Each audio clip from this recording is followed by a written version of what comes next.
Hello, everyone. Honestly, didn't expect so many people to show up, so kind of a little bit brings a little bit of disruption because I was planning to do some games and so on, but I think too big of a audience, so we're going to be very fast. I'm going to talk today a little bit about how to transform a purely e-commerce play into an omnichannel brand that is actually loved by millions. And I will start by showing you one number, 20x. So many of you are probably wondering, what is 20x? And in a smaller audience, I would ask you to guess, but because we have so many people, I'm just going to tell you. 20x is basically 20x the growth of the average e-commerce market that KoRo made last year. So we were growing almost 60% year on year last year to this year, compared to an average of 3% across the whole e-commerce market. And today I'm going to try to explain a little bit, or at least my hypothesis, on why we have achieved this, how Omnichannel played a role in this, and how also our learnings translate to other brands and how we can actually use those to really improve also the omnichannel experience for other brands. But first of all, because I can't assume that everyone knows KoRo by heart, what are we? We are a Better For You brand with around 2 million customers. We are a brand that is bringing in around more than 150 million revenues, so I'm actually rounding this one down. And we are a brand that is growing, as I mentioned before, more than 50% year on year for the last few years. So really have seen quite a trajectory, and I think the number one thing we did well in the last few years was actually getting the traction on in terms of omnichannel presence. But before we go there, just quickly, just what do we do actually in terms of product? We are a product-first brand, and that really means we are comparing also ourselves on the market a little bit. Our approach is to conquer the snacking markets, and I put in a small Harry Potter reference here for those that know. On the one hand, you have you-know-who. I think everyone can guess who that is. And right now, the industry is still very much focused on putting in milk powder, palm oil, all kind of not really nice ingredients in your products. Also, sugar is still the biggest ingredient in many of the creams and spreads that we talk about today. What do? So we first of all focus on less or natural sugar. So for example, coconut sugar, no sugar, sugar replacements, just trying to be healthier, better for you overall. Number two is we focus on natural ingredients, so less things like milk powder, less things like, like artificial flavors, for example. And number three, we are trying to avoid critical ingredients like palm oil to really make us also a better alternative for health and sustainability conscious customers. Our target audience, or our target, is not to be the healthiest or most sustainable brand on the market. We are trying to be better than the mass market competition and provide something that customers value, which is taste first and a better alternative to what's on the market today. But how did we get there? And I think it's always kind of fun to look at how this all started. So not everyone knows that, but we actually started as an online shop for groceries. Before we actually had groceries, we started as an online shop for washing powder. So that was the Photoshop skills of the founders early on. Still amazed by how well this looks today. It aged really well. So that was how we started. The idea was to provide bulk packaging, broken items, so broken washing powder at a cheaper price point, which worked really well, but didn't offer any level of differentiation. So that's really the really early days of 2014. The first major change in KoRo history was basically in 2017, when we started selling what you know today, our bulk packages of vegan and vegetarian food. And this is also what we still have as a big part of our assortment and value proposition. So offering natural, vegan, vegetarian products, reducing packaging waste by offering bigger packages and also offering a pricing advantage to customers. And that's how we managed to grow quite substantially for some time. But now, just to take it one step further, the biggest change then on our growth journey was actually branding. So we actually turned from a D2C comparable e-commerce shop that was acting as a wholesaler for nuts and dried foods, we turned into a brand. How did we do it? Number one, product innovation. I think this is really key for everyone that really wants to make it as a brand. You can't just offer comparable products, you can't just keep on copying what's out on the market. So we were among the first ones to introduce nut butters in the German market, at least like everything else outside peanut butter. Number two is snacks. So really that was a game changer for us because it was the first product that then later on enabled us to also go offline and put products into retail shelves. And number three, brand and visual identity. Just going to go back once. This is how it looked before. This is how it looked later. So basically, simple things like nice product photography, nice pictures, better styled fonts and so on. All of that had a huge impact. When I joined KoRo in 2019, end of 2019, it was still looking old, boring, there was no real retention, and just these minor changes actually had a huge impact. So branding was really, really key to our success. And looking back at what made us successful back then, I think it's really three key things. Number one, laser focus on product and brand. So we have always been a brand and product first company, which also comes at an expense, which we will talk about later, which is operational efficiency. Number two is data. We have been starting to build data in-house experience very, very early on. So we actually had like a team very early on. We now have a team of around 15 people just dedicated on data engineering and data science. And of course, last but not least, the key enabler was building a strong community. So we have around 2 million customers. We have around 1 million customers that follow us on different social media channels, on newsletters and so on. So all of that was really enabling us to grow through the last few years. And I mean, this all worked super well, especially in COVID years. So I mean, there were struggles, there were issues, like I don't want to talk about 2020 when COVID hit and we suddenly had 3 times the volume and our warehouse completely crashed. So let's not talk about the topics here, the issues. But I think the growth is still nice. So we managed to grow 12x within 2 years from 2019 to 2021 in COVID and really had like a lot of backwind, of course, like as many other brands had in the e-com space. And everything went super well until it didn't. So in 2022, I think it was around March, we saw consumer confidence like dropping like crazy. We saw customer acquisition costs going up like crazy in the offline space. And I think this is something that everyone has seen. So we were already like thinking, okay, what do we do about this? How do we go about that obvious issue of increasing marketing costs online? How do we go about that obvious issue of customers having less money in their bank account and billing, inflation going up, COVID ending, people wanting to go back to the shops. So we were thinking heavy about it. And then we looked at another number, 92%. Still 92% of the food market today is still, and until this day, is actually still offline dominated. So we still have most of the revenue is in the market is still traditional channels like supermarkets, discount, drugstores. And that's why we then decided to do the obvious, go offline. And that's what I really want to focus on today a little bit, like explaining what we did and how we actually translated this into growth, both revenue but also profitability-wise. For us, that step has been hugely successful. You can actually see that we had the perfect timing. So I really think the one thing we do well at KoRo is actually timing. So we started ramping up retail heavily in 2022 in March when we saw the CACs raising. And we had like a huge team set up by end of that year and managed to grow listings exponentially.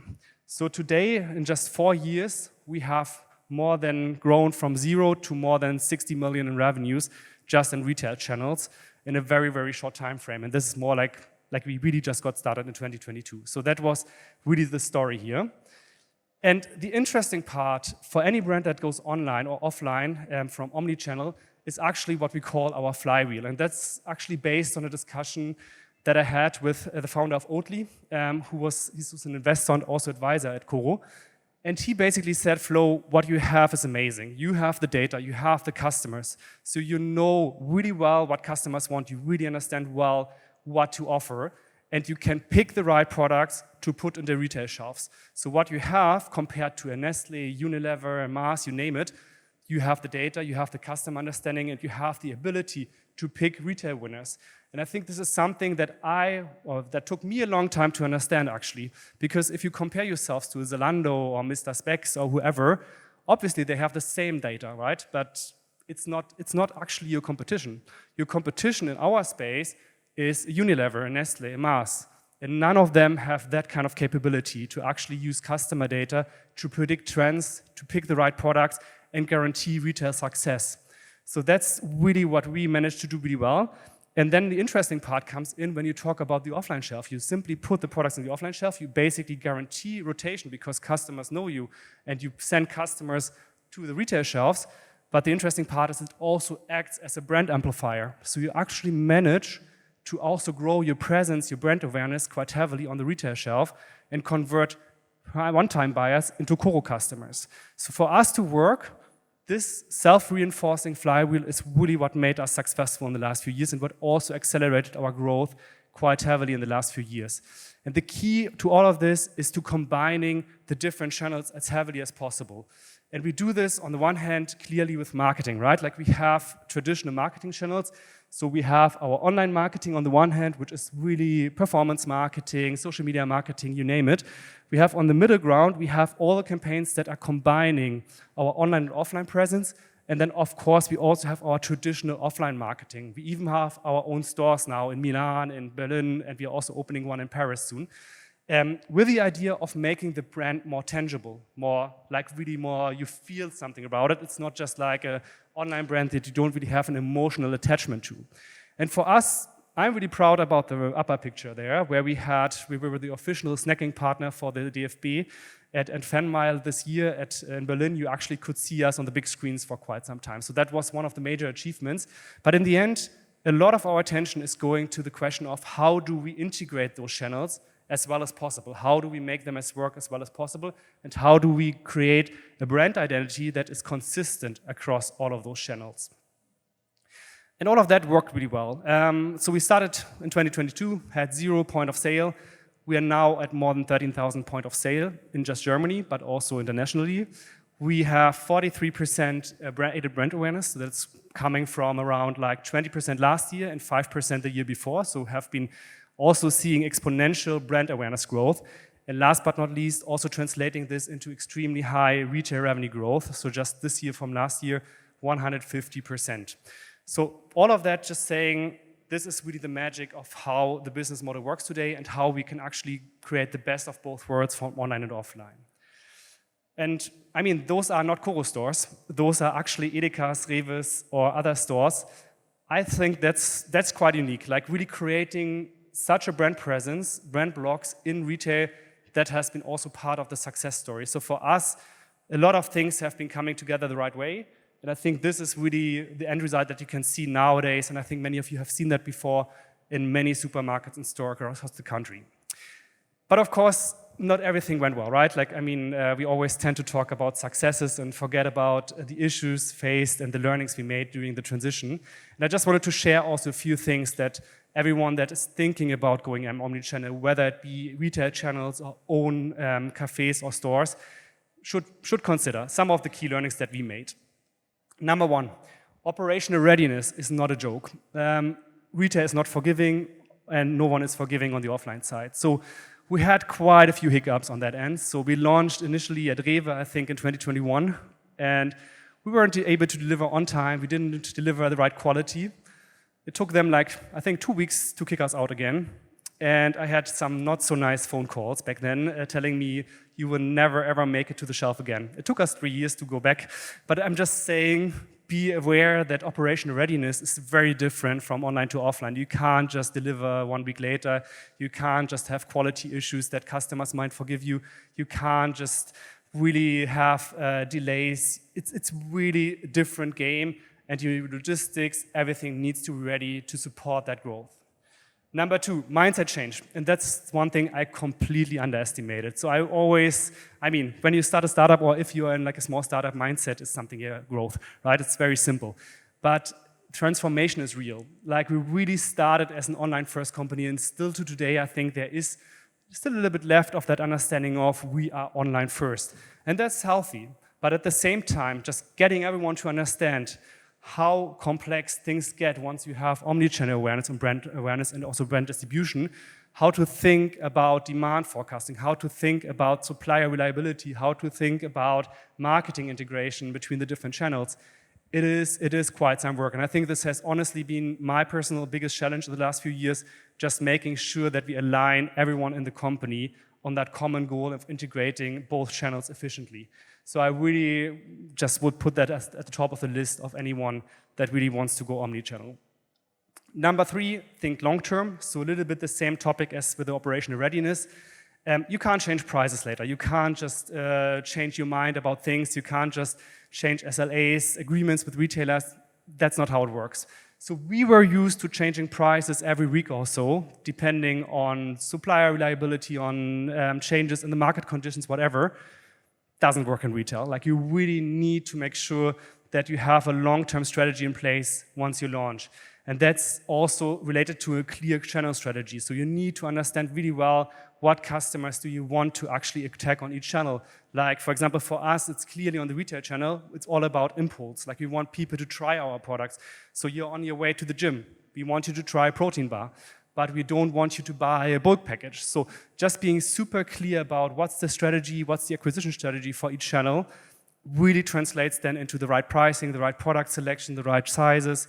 And then having that straightened out, like from first day on, I think is super, super essential to make sure that you actually can deliver customer value and that everything works well together. I mean, one example, if you price your protein bars at €2.50 in retail and you price it at a different price point online, it's not going to fly. Either retail kills you or your customer kills you. So it's not really a fun thing to do.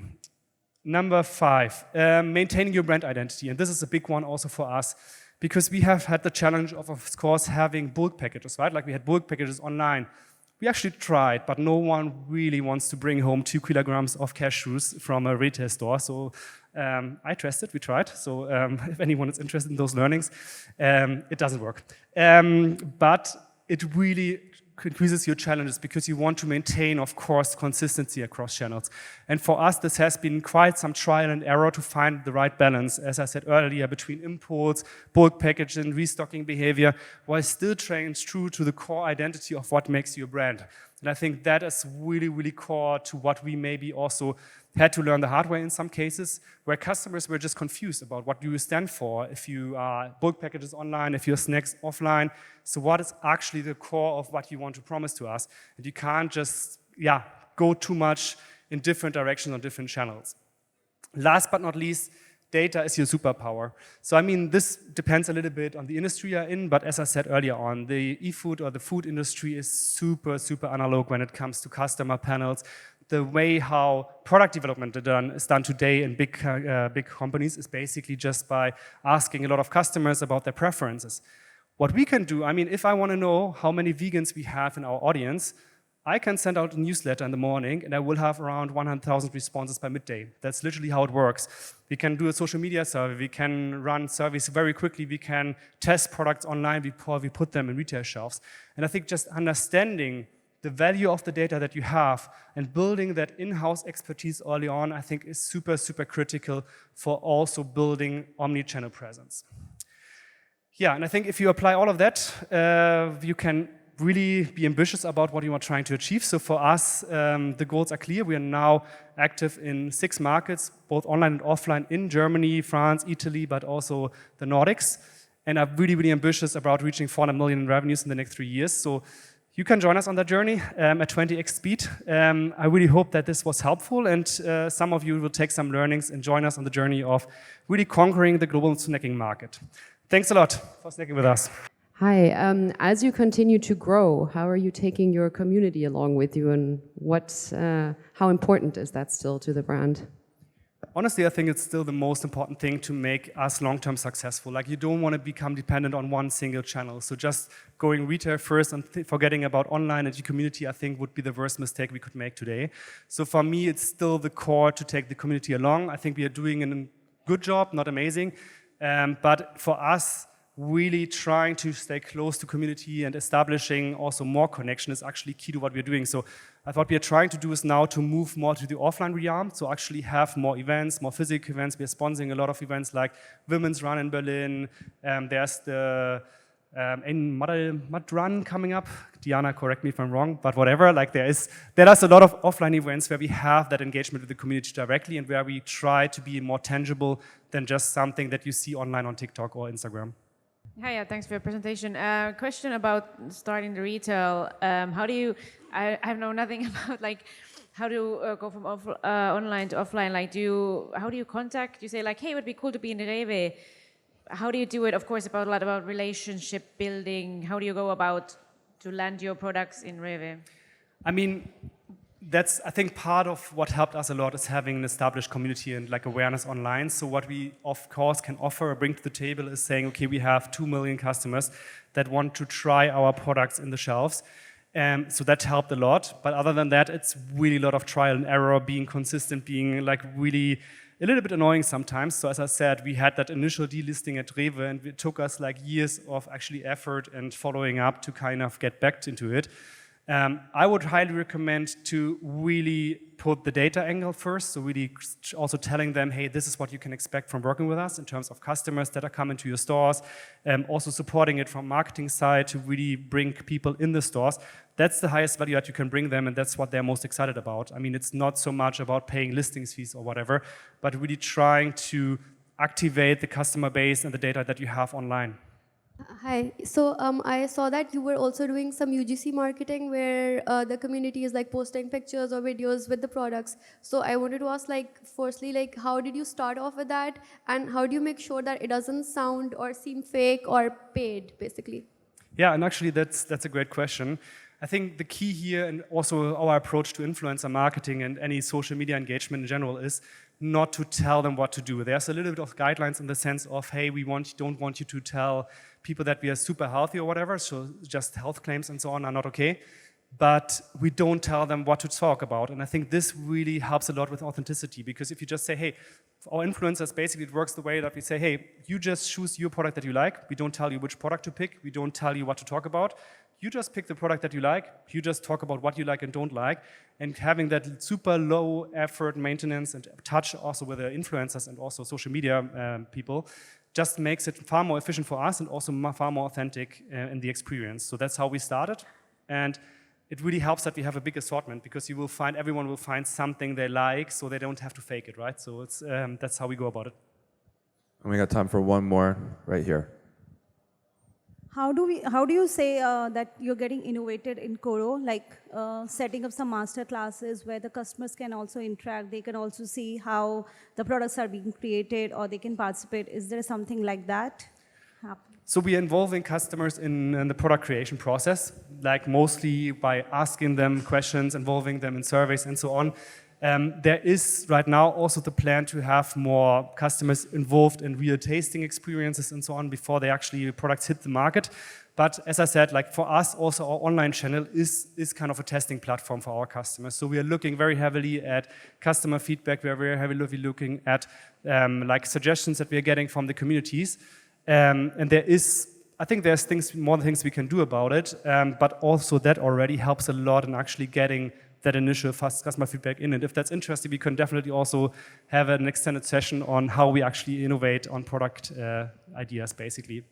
I remember KoRo from the flea market stands at Mauer Park and other things like that. Was that actually a sales channel, or was it more like a positioning tool or marketing tool, how you used it? Yeah, so anything that is offline, that is owned by us, like basically the flea market is an example. We also have a few cafes. It's mostly brand, right? It's mostly making us more tangible and kind of actually see that there are people behind it. Because my strong feeling, and I also see that confirmed in our data, is that if you're just a name like KoRo and you don't have a face that actually you connect to the brand, it's less tangible, it's less emotional. So what we're trying to do with those kind of concepts, it's not really creating any additional revenue, it's not meaningful, but it creates that emotional connection. You don't believe how many people actually texted me on WhatsApp, hey Flo, I've seen you on flea markets, or I've seen you in Berlin Mitte or whatever. It's amazing, so it works, definitely. Hi, you talked about taking the online data to retail. I was wondering whether there's also some data you take from retail to online. And how do you tackle the challenge of the lack of data in retail, basically? Yeah, that's super interesting. And that's one of the biggest challenges that we are facing right now, trying to kind of build that combined data understanding, like really integrating the channels, not just from a marketing perspective, but also from a data perspective. You have anonymized, aggregated data from retail, like Nielsen data, for example, that you can actually buy, that gives you rotation information on geographic level. We can overlay this to a certain degree with the data that we have on our customers. So for example, which customers are buying what in what region, and we can actually overlay this with the rotation data that we get from retail to kind of create a unified view. But of course, as you just said, the limitation here is mostly about the anonymization that we have, and there is very limited ways of actually getting like super as granular. But that's also why I think that having that online data is such a big advantage, because it's so hard to replicate on the offline side. But I still think that the key for us to really unlock the full potential is to create as much of an overlay between online and offline data as possible and create that unified view on customers. Also understanding better how customers actually interact between the different channels, how they basically, for example, go in a store, what kind of products they buy and which products they then buy online. All of that is really key to making us actually more successful in the future, and that's why we're investing so heavily in data right now. Hi, speaking of brand awareness, how do you measure this? Do you have someone external do that for you? So we have both. We have internal brand awareness surveys, but like we're doing this with Apineo and other survey platforms, but we are also working, for example, with ProSieben to run surveys after our TV launches and so on to actually see how that translates into brand awareness. So it's a little bit of different, a mix. Like for example, in France, we're doing it completely in-house right now. In Germany, it's mostly done with external parties. Where do you have the best customer acquisition cost in Germany at the moment? Oh, interesting one. I don't know by heart, to be completely blank, but I think it should be still Berlin because that's still the biggest city we have. And also just there's this self-enforcement, as I mentioned earlier, that if you have more distribution offline, you also see like higher brand awareness and also a lower customer acquisition cost. So I think this is probably still Berlin and Munich, like the biggest cities in Germany, where we have the best acquisition cost. Question in the front row. First of all, your vegan chocolate brownie bar is probably the best I've ever had, so compliment. Happy to hear. To my question, you talked about the international expansion. Do you see similar learnings across countries, or do you have to basically play the learning playbook from the get-go once more? So it's super interesting that you ask, because we're trying to apply the same playbook, but also the playbook that I presented today kind of requires you to already have the online community, the online data, and the presence. So we have that in some markets like France. We have a few 100,000 customers, so we can try to apply the same playbook. But we are also trying to accelerate and kind of hijack that process by, for example, partnering with Olympia athletes, sporters, or whatever.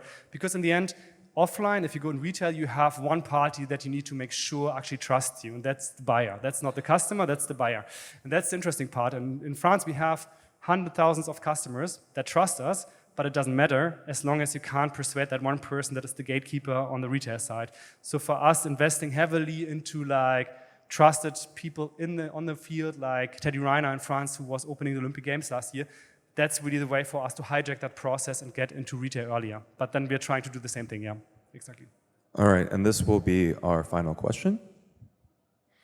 You already mentioned that data is key. Do you have an internal data engineering team, or do you have an external team? No, we actually, and I think this was a conscious choice, but also like a lot of people were not sure about this initially, but we already built everything in-house from the day one, because our ambition was always to build something unique, to build something that not everyone can replicate. And if you look around, like there's a lot of solutions that power everything like online, e-commerce. I could name probably 5 solutions that are amazing for e-com only.